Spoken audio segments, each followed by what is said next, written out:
question today is, should judges make laws? And I have to confess that the first part of this presentation will just be a basic civics lesson, so I hope I don't insult anybody, but it's helpful to remind us how we got here. And I wonder if we can turn off the front light, if it's possible. All you have to do is turn. I'll go ahead and talk. So how do we get here? We have a judicial nomination, and we have among the most political action we've seen in a long, long time, as much as a presidential election, perhaps. And it's all right? Okay. All righty. So the judiciary is independent.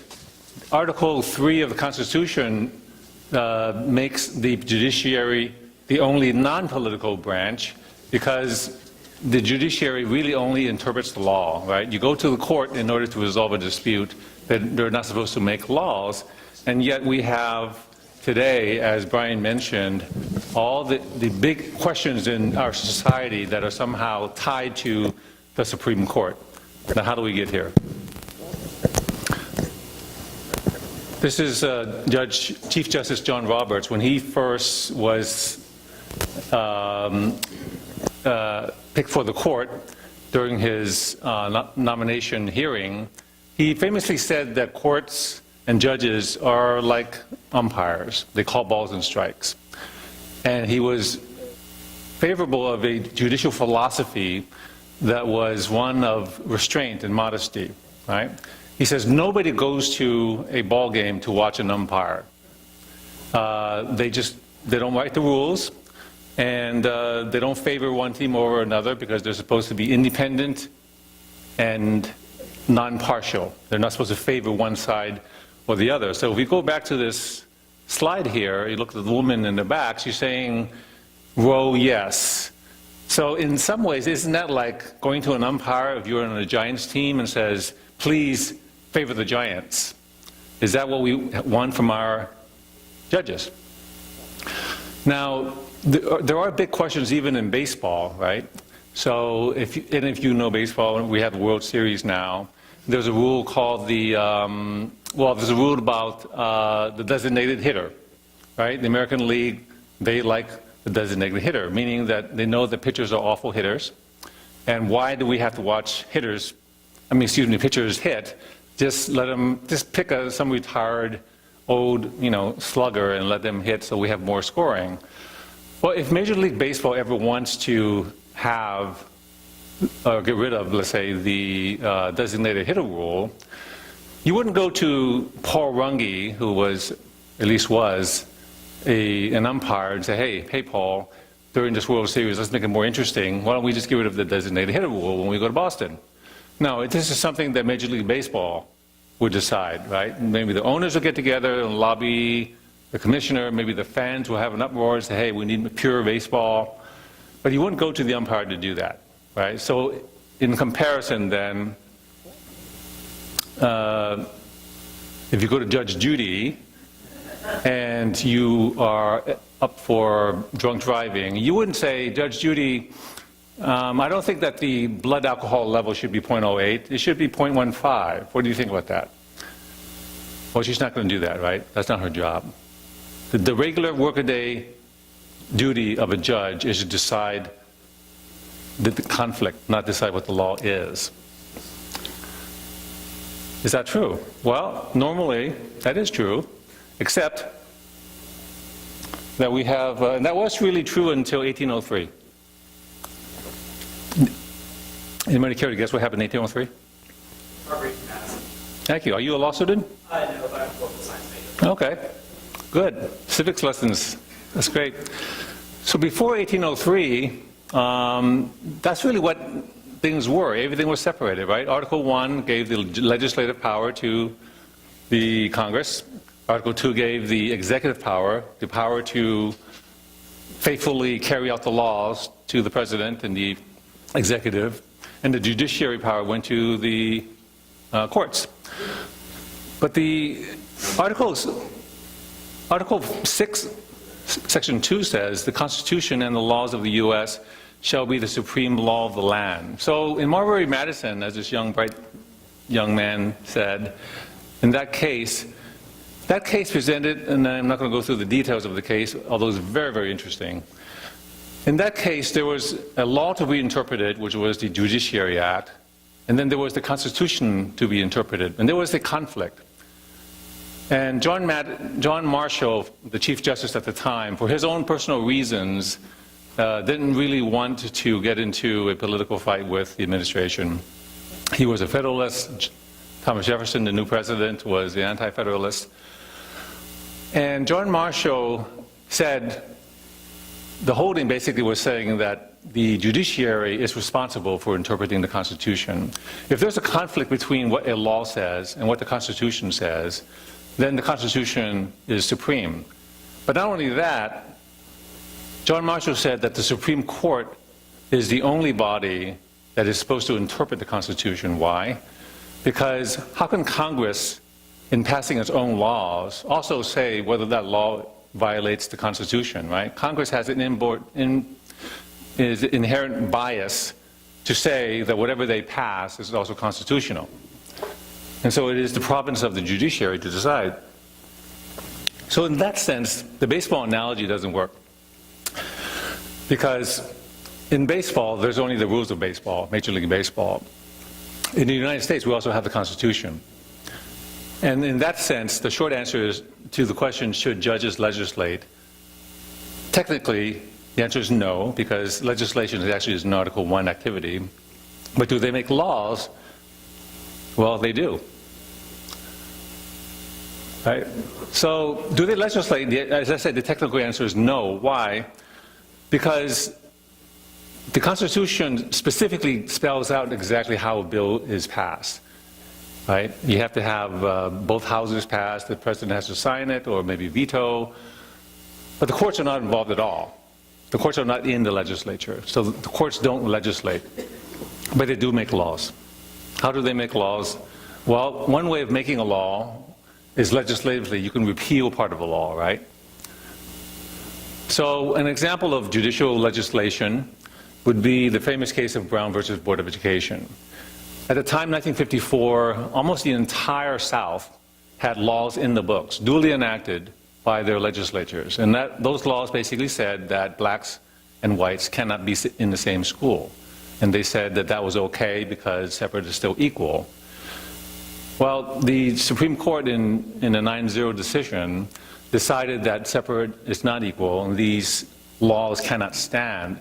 In one fell swoop, 9 unelected individuals were able to essentially eviscerate the laws of many, many states. That's a very, very big thing. I mean, if you did that individually, it would take a lot of work in those states in order to unpass, to repeal those laws. 9 unelected persons did that in one fell swoop. Actually, all you need is 5. You don't even need 9. All right? So in that way, judges do make laws, and they should. Nobody disagrees with that. When John Roberts said that his duty was to call balls and strikes, nobody on the left or on the right disputed that concept, right? But why do we argue so much about it?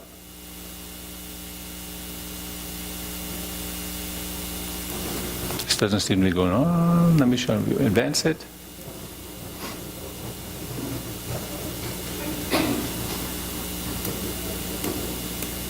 Okay. How about return?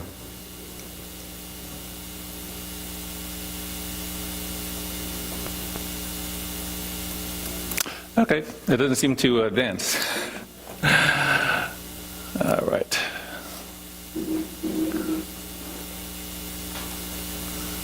Okay, I'm gonna have to do this.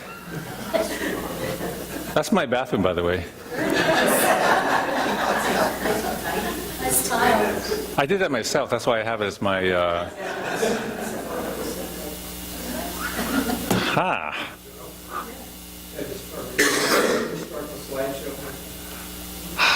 You know, it doesn't seem to go past. All right.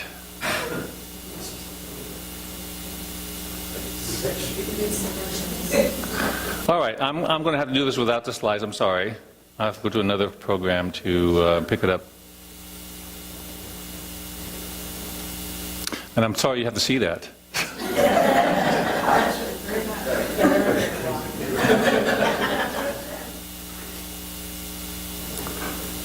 Okay. All right. So then the question is, all right, is judicial review, this doctrine of judicial review, is a doctrine that courts have the ability to essentially undercut what the legislature does. It's called judicial review. So the question is that conservative or is that liberal?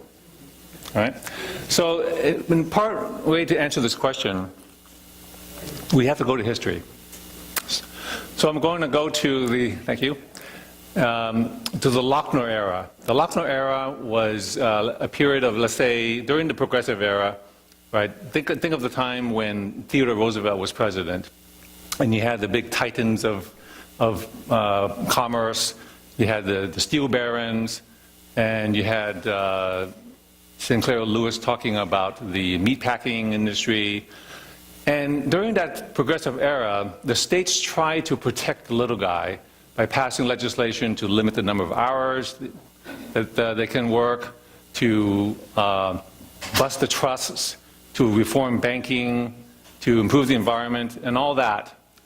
And at that time, the court, was a conservative court, was the one that used due process under the Constitution in order to block progressive legislation, right?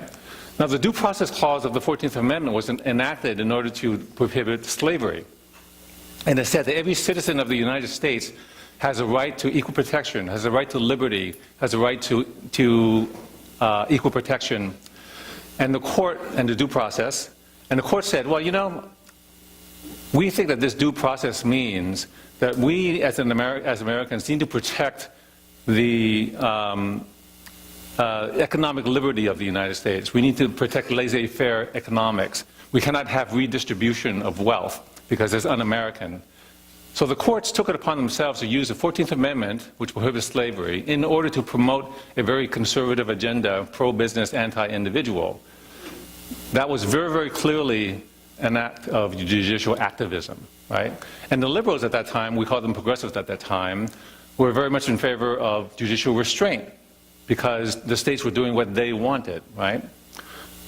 And that went on until the New Deal, when finally, do you remember why President Franklin Roosevelt wanted to pack the courts?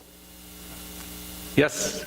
They kept striking down provisions of the New Deal. They struck down initial provisions of Social Security.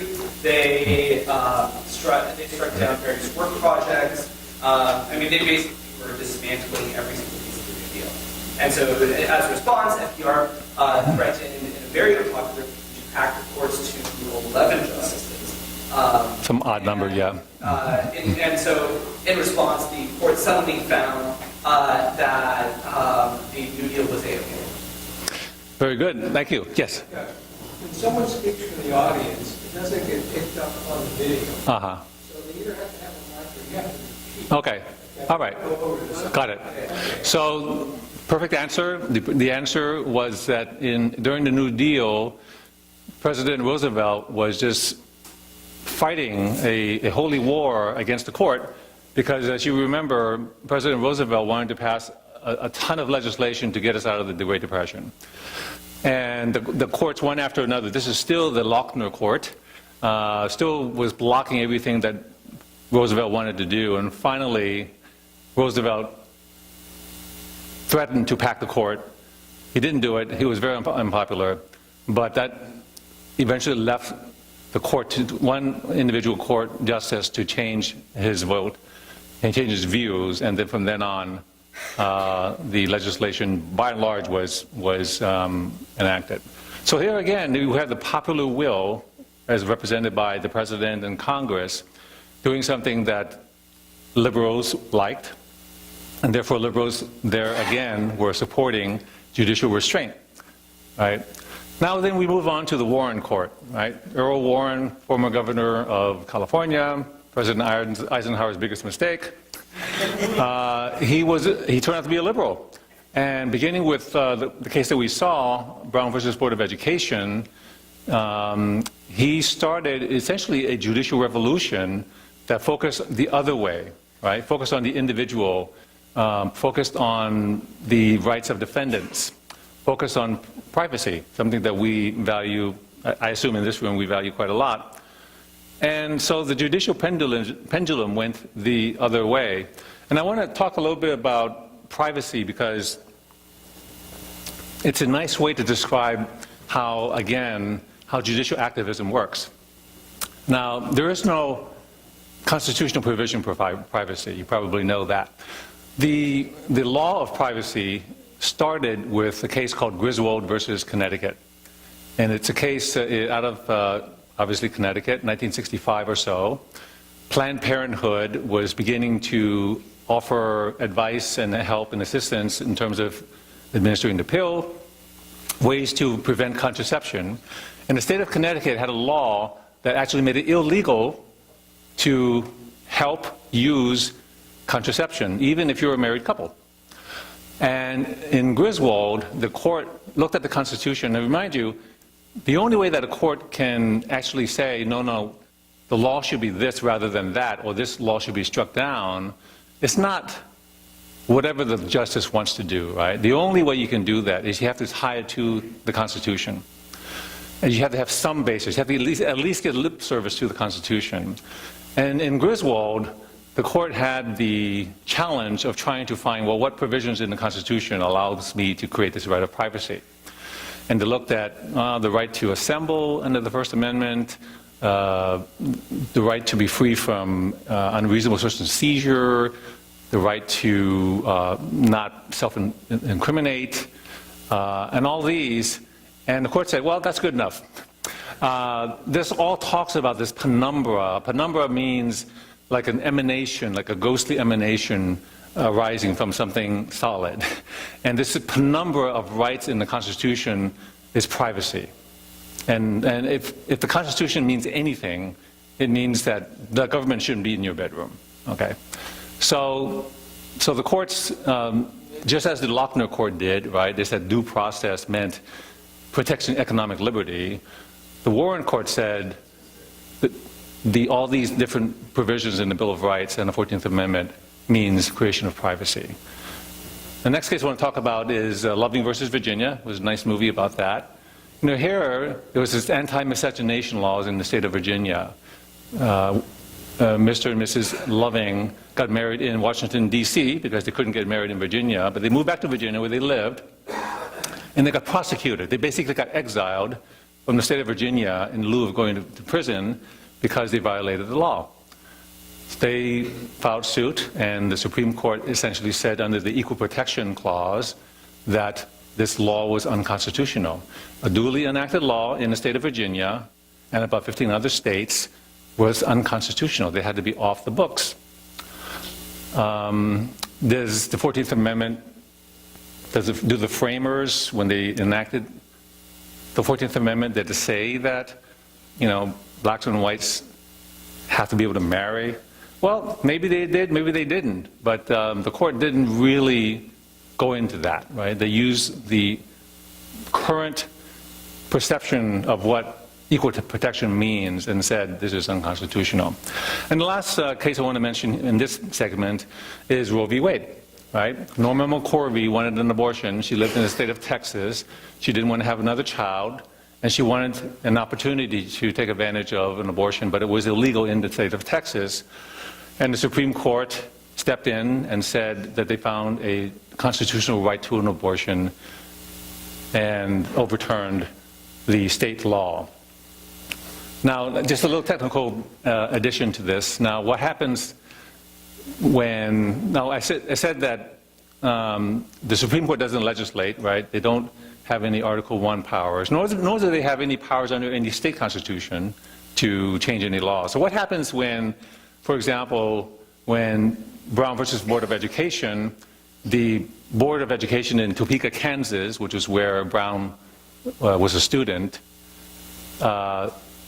certainly the Board of Education in Topeka, Kansas was subject to the ruling, but why does any other Board of Education, why does any other state have to change its rules. And the simple reason, I'm going to answer this one, thank you, and I'm sure you know the exact answer. It's basically that, well, if any other Board of Education sought to try to enforce their segregation law, they will go to court, the judge will look at the precedent and say, well, you lose. I don't even see any way around it. So it's a waste of time to wait for, if you're a state, wait to be sued and then change the laws, right? In effect, even though the court doesn't legislate federally or in the state, the effect of their decisions when they make something unconstitutional is that whatever other state, whatever other jurisdiction has that same law, that law cannot be enforced anymore, okay? So in that way, they're legislating. Okay. So, and then of course that after Roe v. Wade, we have also the Obergefell decision, which is the gay rights decision. And again, all the Obergefell decision is really a build-up from the prior decisions in which the court built up these constitutional principles that led to the idea that a man and a man or a woman can marry. Okay, so that's, let's call that liberal judicial activism. I think it's fair to say that. So far, I think you can't say that is judicial activism liberal or conservative, right? What do we have today? So when I was in law school, I graduated in 1989, there was a small little group that met at the corners of my law school called the Federalist Society, right? They had about 5 people, as I recall. Well, they were formed because, in truth, I have to say, in 1989, the academia and the law schools, the judges, and I dare say even legislators who were lawyers, by and large liberal. They by and large bought into 30 years almost of the Earl Warren Court of liberal activism. And it was kind of a given that individual rights were supreme, and that's the main reason why we have a constitution, is to protect minorities and underrepresented individuals. The Federalist Society was formed in order to counteract that. They saw that was excessive. And 30 years now later, 2018, the Federalist Society apparently has the ear of Donald Trump, and they have filled the judiciary with, and academia with, more conservative judges, which think a very different way. And so today, I think that when people say judges shouldn't make laws, I think they're talking about conservatives, although it's not clear, right? Obviously, the Obergefell decision was something that liberals cheered and conservatives did not cheer. But we also have cases like, the gun control, the DC versus Heller, which said that the Second Amendment protects individuals to own guns, militias, what militias? Citizens United, which said that unlimited corporate and union spending for political purposes is speech. Is that something the founders, wanted? So this gets to the, I think the final question I'm going to address, and then I'll open it up for questions. So we accept, liberals and conservatives accept that, yes, judges, when they are interpreting the Constitution, they do have not only the right, but an obligation to ensure that bills don't violate the Constitution. But the question is, well, how do judges decide what the Constitution actually says, right? If you take just an example, the First Amendment, it says Congress shall make no laws respecting an establishment of religion or inhibiting the free exercise thereof. 16 words. But what is an establishment of religion? What is the free exercise? There are just words. Free speech, 2 words. The right to assemble, the right to petition the government, or due process. Wow, how many things can you think about what is due process and equal protection? All these are just words. So how do you say that, yes, this means that? It takes interpretation. So the question becomes, well, do we interpret these big concepts in terms of what the judge, let's say I'm the judge, what I think equal protection means today? Or, if I do, then how do I ensure that my own biases aren't interjected? How do I know that my own preferences aren't walking around in judicial clothing, right? So this gets to I think, a pretty good debate between, on the left, represented by, Ruth Bader Ginsburg, perhaps, Earl Warren, William Brennan, on the left. And then on the right will be people like Justice Scalia, perhaps Justice Roberts, certainly Gorsuch, and the whole slew of new Kavanaugh. Why originalism?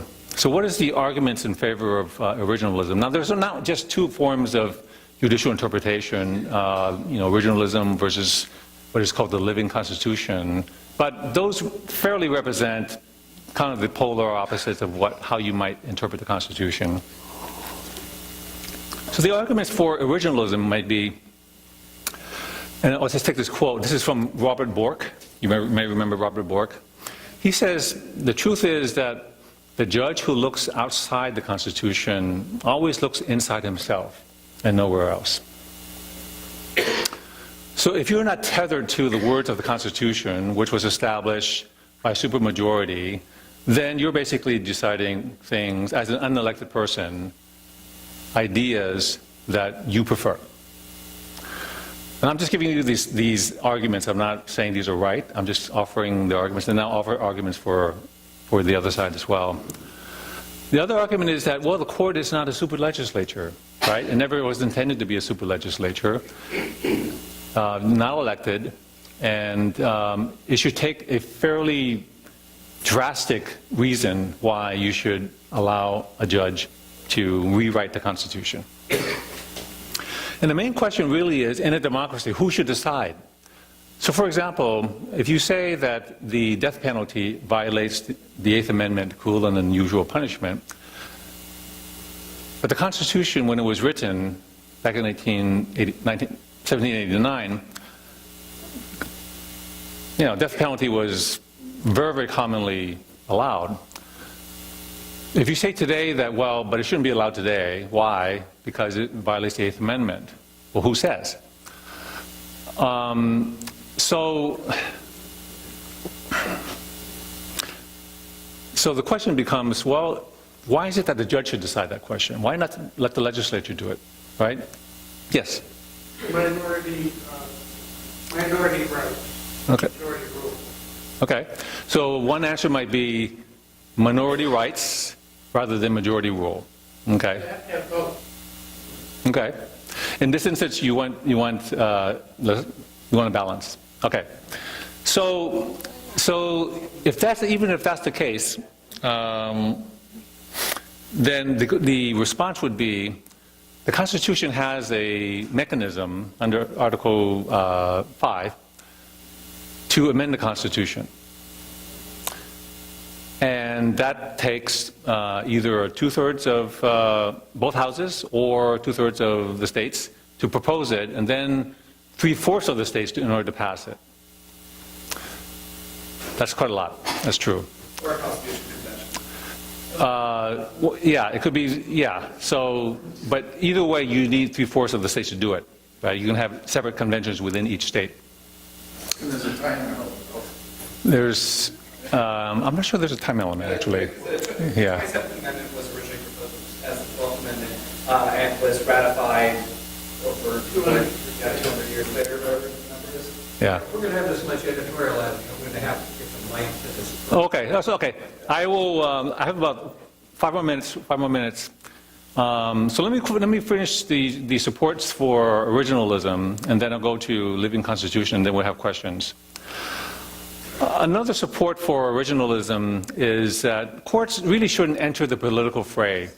So, for example, in a gay marriage situation, we have some states that allow it, right, either by referendum or by legislature, and some states that don't. So there's a big, and you can say the same thing about abortion. 30 years ago, even today, same. There is a political debate. Why not allow the democratic process to work rather than decide once and for all? And this gets to another point. to preserve a more democratic, less judicial-oriented government preserves flexibility. So the argument goes that, for example, in the death penalty, some states might say, wow, we need a death penalty because crime is high. But when crime goes low or sentiments change, then certain states may say, you know, I think the death penalty should go away, we'll just get rid of it. If the Supreme Court steps in and says the death penalty is unconstitutional, then once and for all that debate is over and there's no more debate. And then finally, as I mentioned, the idea of judicial activism basically supersedes the amendment process. So it basically says that 5 judges out of 9 can replace the 3/4 requirements of the states. Now, is there anything wrong with that analysis? Well, in my former job, we did a lot of work in the legislature.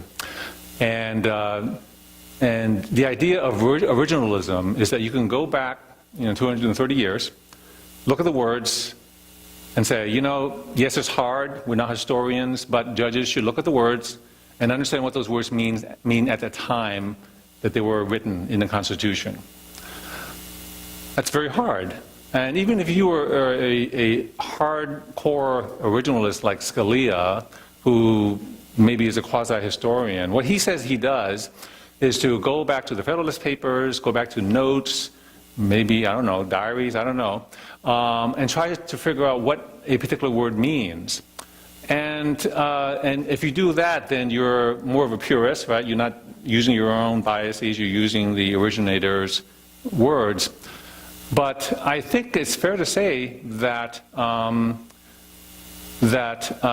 it's not that easy.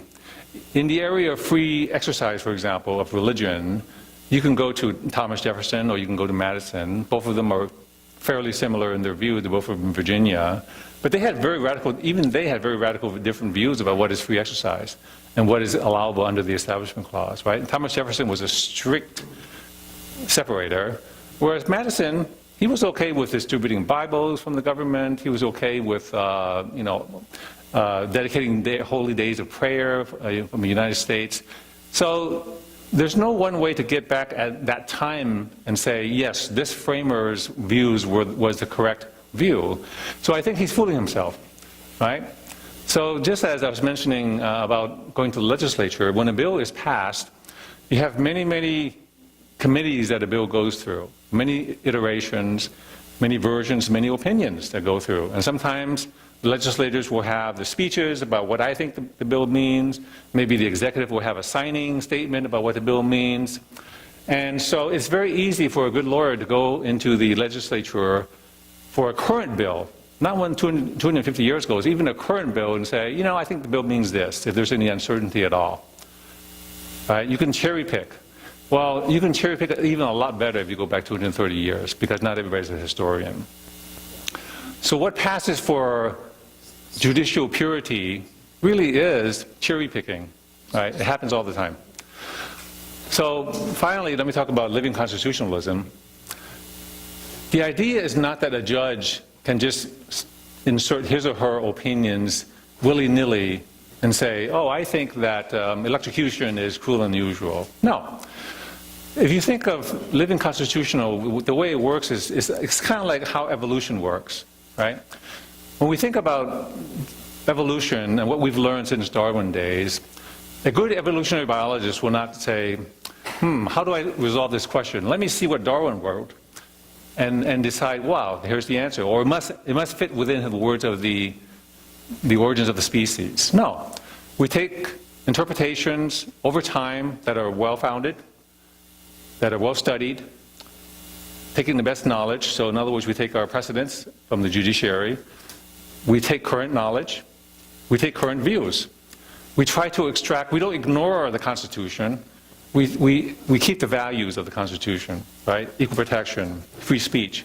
But we apply to the current day. And just as if you're a scientist, you cannot try to insert into the dialogue about evolution and say, I think evolution really means intelligent design. Well, who's the designer? Well, I don't know, but I think this is part of the conversation.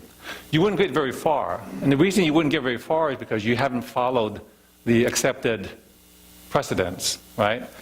And so similarly, a judge cannot just come out and pull something totally out of the air or from his head or her head and decide something. It has to be incremental, based on precedents, and so it's not as bad as one thinks. And not only that, when you decide any case, very few judges would say, let's look at the Constitution first. They may cite a quote and say, oh, we're talking about free speech, and then they'll go on into the precedents. That's the only way to do it. So if we say originalism, what we're saying is that the courts should just abandon, for the most part, its duty to interpret it for the sake of minorities, for the sake of the principles involved. So I know that you probably want to talk about Kavanaugh. I can maybe answer questions, but what I hope to convey today is basically that should judges make laws? Yes, they should. Should they make them a particular way that you want to? Well, that's a political question, right? So I think what I'll leave to you is this. Do we want to be principled, or do we want to have results? In many ways, you can't have both. If you want to have principles and say, no, judges should have a certain role to play, whether it's original, and whether you interpret the Constitution by some modern or old ways, you can pick your principle, but then you have to stick with it.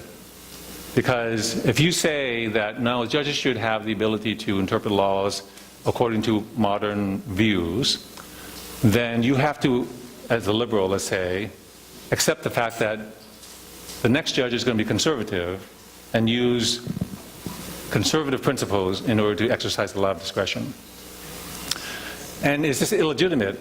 I mean, in terms of, are we just giving in to pure politics? And I would say that judges basically don't see themselves as political, right? What we learn, I think, what we learn from social sciences is that we make decisions, moral decisions, and we're really talking about moral decisions. We make them based on what we feel and what we already believe. And we use logic and interpretation and facts as a way to bolster what we already believe. By and large, judges do the same thing. I hate to blow it for you, but they really do the same thing. In fact, judges, being so smart, they generally do it even better. In other words, they have so much precedent in the back, in history, they have so many materials to work with, that they can easily justify that whatever they're doing, however they're deciding, is based on judicial principles, based on constitutional principles. And that's it. So with that, I'll take questions. Okay. So I'll try to repeat the question, or are you going to have a mic? Or? Okay. Don't talk unless you have the mic. You'll figure out who's going to talk. Hi, I'm Joseph. One case that I'm surprised no one ever seems to bring up when it comes to judicial activism is Gideon V Wainwright, given how expansively it interprets the Seventh Amendment to completely turn what feels like very clear language as you cannot prevent someone from having a lawyer to creating the entire public defender system, which was one of the most expansive due process expansions in the 20th century, and very clearly acts as a super legislature, creating an entire system of jobs that have to be filled, salaries that have to be fulfilled. It's just a massive expansion of due process rights. Yet no one seems to bring that up as judicial activism because no one disagrees with it. So I guess my question is, how do we reconcile things like Gideon V Wainwright, which, I mean, again, doesn't feel like it really has any textual basis in the Constitution with the reality of how we accept and interpret judicial actions? You can say the same thing about busing. You can say the thing about the Miranda, right? So, as I said, judges don't make laws, but the effect of judicial decisions requires everybody else to make laws. And so it gets to, I'll answer it this way. There's an apocryphal story of John Marshall deciding a case in the state of Georgia, which had a conflict. They were trying to expel the Cherokees. And John Marshall, in one decision, ruled in favor of the Cherokees, and President Jackson basically ignored him, right, and that led to the expulsion of the Cherokees. Why am I raising that? The court made a decision, and the administration didn't follow it, because the court has no army, the court has no sheriff, the court has no enforcement powers. They just have moral authority. I showed a picture of Brown v. versus Board of Education, and a little girl being escorted by the National Guard. Right? Eisenhower sent the National Guard in order to enforce the court's decision. So the court really exists, and its power is exerted based on its moral authority. When others in the government say, we have to do this. When Bush v. Gore was decided, nobody rioted. Everybody said, oh, okay, they decided. I don't believe it, I don't agree with it, but it's decided. And so the answer is that because the court had moral authority, and people said, wow, we have to do this. And that's been played over and over again. I'd like to ask about Citizens United, which I understand originated here in Santa Clara County from the notes a clerk wrote on the margin of some judicial case that was being with the railroad or something, and he interpreted what the decision was somehow and wrote this note in the margin, and that became a precedent that continued on down, which actually wasn't really a judicial decision. And so what about that? It happened. Yeah, it was a Santa Clara case. It had to do with a railroad company. I can't remember which one. Southern Pacific, yeah. And yeah, you know, it's the value of precedent, stare decisis. I wanted to ask you your opinion. I don't know if you'll be able to help with this, but there is one case that I wish the Supreme Court had taken that it didn't take, and that's whether Brendan Dassey's confession in The Making a Murderer was voluntary or not. I watched it, and I was pretty certain that it was involuntary. I had a juvenile caseload for a while, so I have some experience, but I was very surprised that when the en banc panel of the Seventh Circuit basically reversed what the three-member panel had said, that the Supreme Court refused to hear it. And I'm just curious if you have any ideas about which of the four liberal justices, because I think you only need 4 to vote to take it, didn't vote to take it. I don't. I just saw that, but I didn't follow it from a legal standpoint. No guesses about that? Because it really, I mean, I couldn't believe that they didn't. There's so much science behind that now. I was just shocked that they didn't take it up. And I mean, because the arguments I've heard say that EDPA didn't prevent them from taking it, that there were, you know, many reasons that they could have. Yeah, the Supreme Court has several bases for accepting cases, and typically they would pick a case, for example, that has, for instance, a conflict of interpretations among the circuits. That's one way. Or it's a novel interpretation of an existing principle that is worth taking up. They oftentimes don't pick up a case because they felt that it was wrongly decided by a particular trial court or even affirmed at a federal level, notwithstanding the merits. Because it may well be a garden variety mistake or decision that frankly they're not interested in trying to correct for one individual because it wouldn't make any new law. Things like that. So you shouldn't think that the Supreme Court is basically the righter of all wrongs. I think that's the best way to answer that one.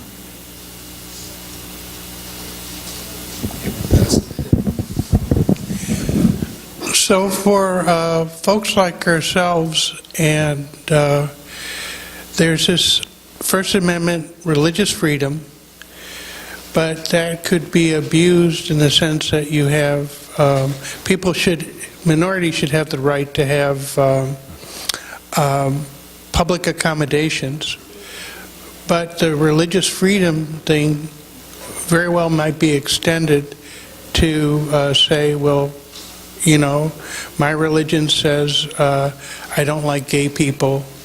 Oops, it's not me, it's my religion. And therefore, they can't have public accommodations. And the balance of those two things, I think, is very important to atheists and humanists as well. All right. Do you have a question from that? Or? Well, I guess how are those two things going to get balanced? Well, you probably heard about the Masterpiece Cake Shop. I think I talked about that last time. And it's a classic example of two rights, right? One, you have the public accommodations law that have existed for 300 years. You know, you go back to England, but the inns have to accept anybody who's willing to pay, who behaves himself or herself. And then you have the rights of individuals to be free from discrimination, right? So these two laws basically came in collision with the Masterpiece Cake Shop. And the court basically sidestepped that question and focused on the idea that the Colorado Civil Rights Commission was biased and said that under the religion clauses is not allowed. I will add an editorial comment. 2 weeks later, 2 weeks after that case, the court decided Trump versus Hawaii. In Trump versus Hawaii, it was presented in some ways a similar question, right? Is there discrimination based on religion, Muslim? And is there some bias shown by an executive, Trump? Right? I mean, if you compare the bias between the commissioners in Colorado compared to the months-long pre- and post-election comments by Trump, you would think that the same court that decided Masterpiece Cake Shop would say, there seems to be some bias here. Shall we decide this similarly? Right? And this gets to my question, my comment about judicial bias and confirmation bias and all that. Well, the court had no problem, Justice Roberts had no problem saying, oh, we're not dealing with tweets of some president. And basically said that didn't matter, which is pretty interesting to me. Yes. In the present situation of the recent events in Pittsburgh, the question of the right to free speech in the First Amendment, nobody wants free speech to include, for example, the right to cry fire in a crowded theater.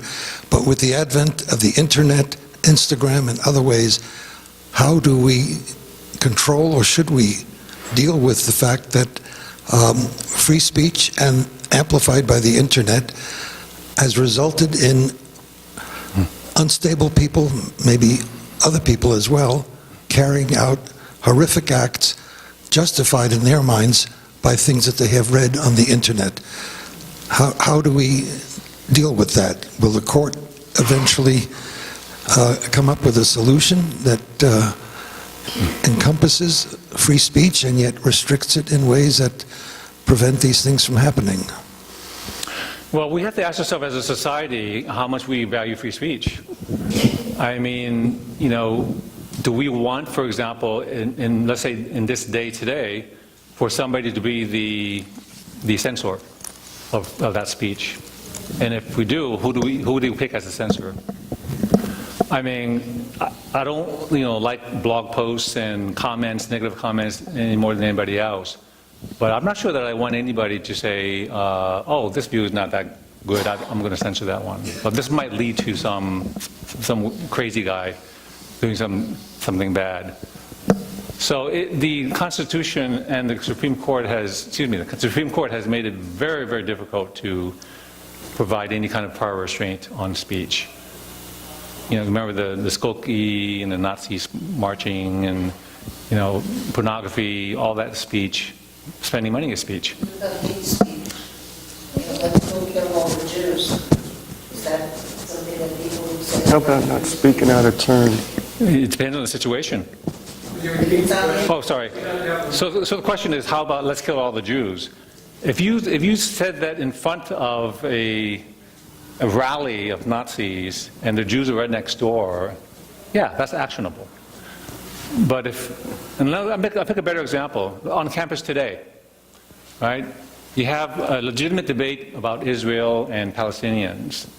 If you voice an opinion about saying that the state of Israel has certain rights, to protect themselves, you might be targeted as somebody espousing hate speech. It's happened. Now, that's an easier example than yours, of course. Do we want somebody to censor us and say, oh, that seems to be hate speech to me, I'm going to not allow that? So, again, who's going to draw that line? Who do you trust? If we trust the president, then do we trust the next president or the following after that? So, it's a tough one. None of these questions are easy.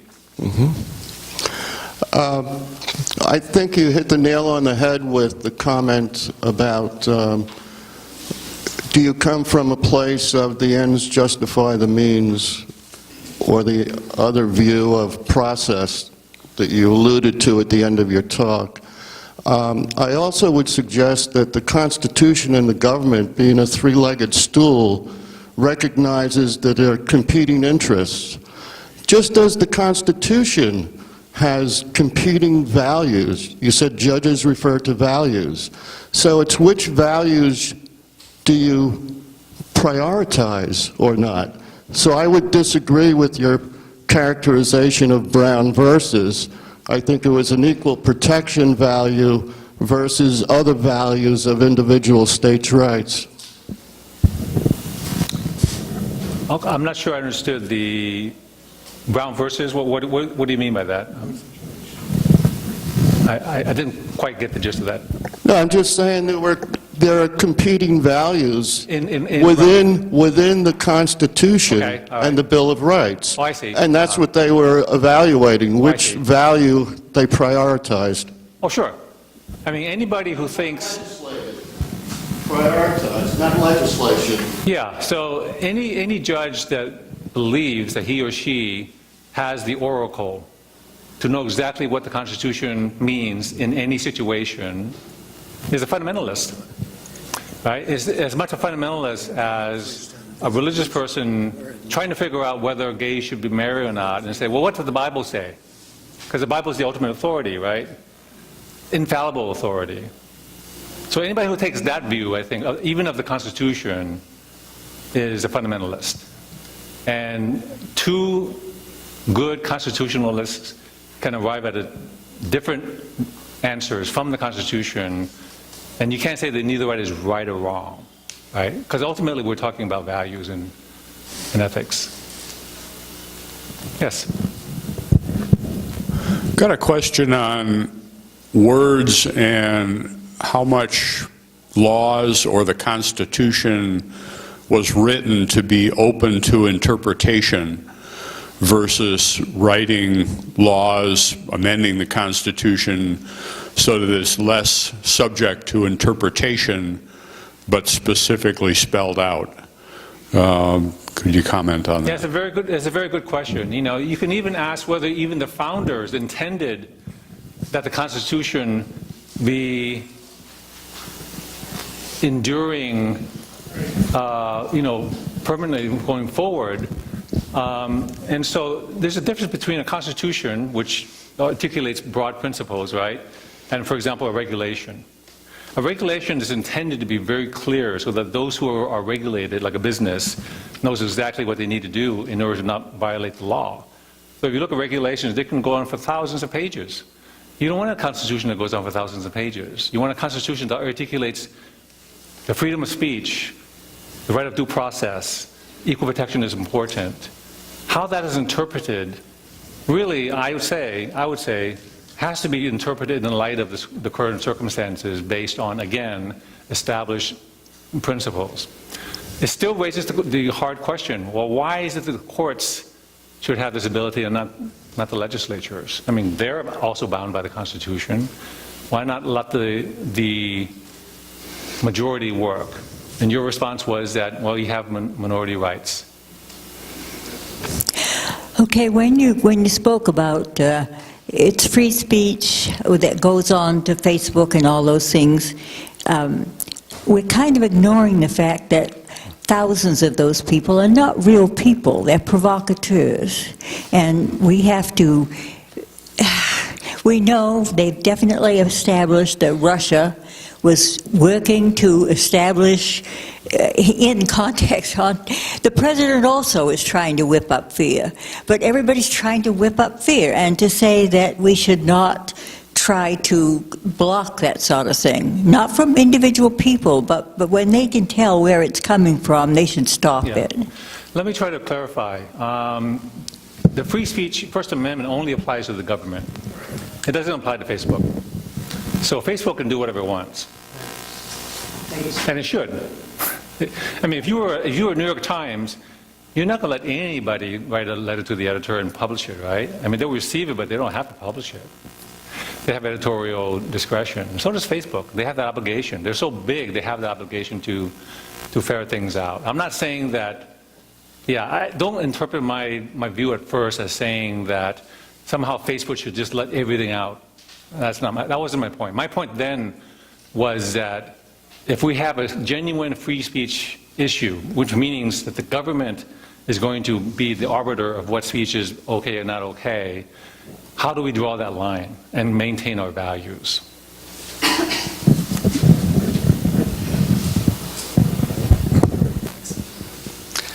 Hi. Don't make it too hard. Yeah. No. So one of the arguments that has popped up in light of the Kavanaugh confirmation, and this kind of recognition that fundamentally there does need to be some amount of ability for judicial review, is that maybe the issue is not the power of the Supreme Court, but rather the process by which people are put on the Supreme Court. And so questions about things like 18-year term limits, or whether there ought to be a constitutionally mandated supermajority for confirmations, or these kinds of better protections because from the political process on people who make it to the Supreme Court and end up sitting what are now currently lifetime appointments. So I guess ultimately this is going to be more of an editorial question for you. Is that more of a workable solution, or a better, more judicious solution to the problem of the court reflecting our current political values? It's a real big question.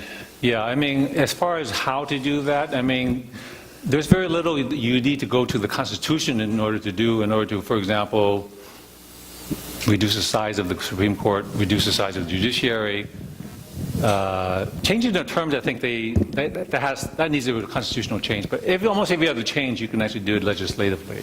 So, whether we want to monkey around with it, I think a lot of people think that it's so sacred that, for example, the Democrats apparently have been talking about packing the court now as a way to dilute the effect of a conservative court. I don't think that's going to work. Even though you can do it just legislatively, I think most people think that it's such a big move. I'm just wondering if the court is acting as a compass.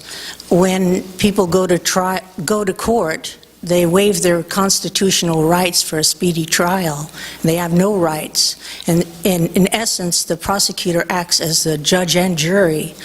If they don't have money, they get a public defender, which they call a public pretender, which works for the system.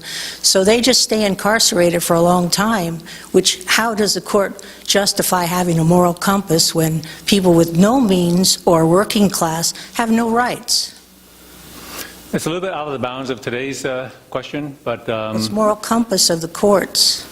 Yeah, it is true that by judicial necessity, about 90% of all cases, criminal cases, are resolved by plea bargaining. Right. There's very, very few trials, relatively. Right. And it's just a matter of supply. Kicking the can down the road until they just keep coming to court and coming to court and coming to court because the public defender is never quite ready. Yeah. So they stay, and then they come out and they're stigmatized with things they shouldn't have been stigmatized for if they had proper means. Yeah. So it's a very unjust system. I wouldn't disagree. So they're not really a moral compass. If we had all trials and no plea bargaining, Right. we better spend a lot of money. They should speed it up, though. Well, it's slow because there's not enough money. Yeah. Any other questions? Well, this ends the Q&A session. Let's give the speaker a big hand.